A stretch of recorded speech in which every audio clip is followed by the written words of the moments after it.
Kapin na sa gatos ka masakinan nga na-impound sa Mandawi City ang nag-claim sa ilang matagiya.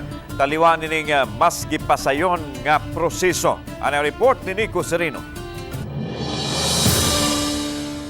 Bisan holiday, bukas ang buhatan sa team alang sa mga buot mo asikaso sa ilang violation ug multa. Labi na sa ilang impounding area, bukas sara ang opisina alang sa mga nag-claim sa mga sakyanan nga nangadakpan.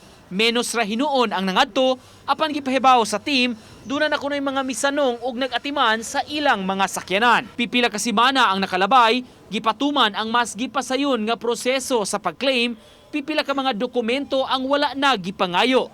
Sa record sa Admin ug Legal Division, karong buwan na lang 109 na ang nakuha nga mga sakyanan.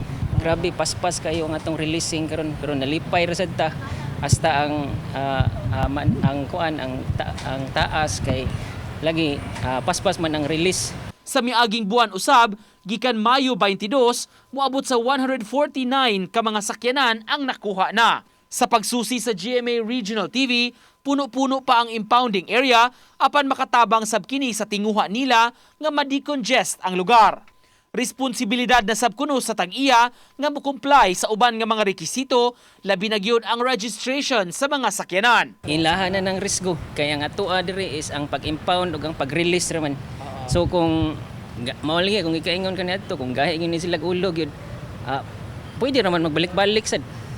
Kay naman nasampula naman na namo. Samtang gipaabot pa sab karon ang pagpasar sa amnesty program nga ihatag sa syudad sa uban nga mga sakyanan nga na-impound. Ubos ni ini, mamahimong 1,000 pesos na lang ang storage fee sa mga sakyanan nga na-impound gikan sa tuig 2020 inay sa adlaw-adlaw nga kwintada. Uban ni Edward Tubilan, Nico Sereno,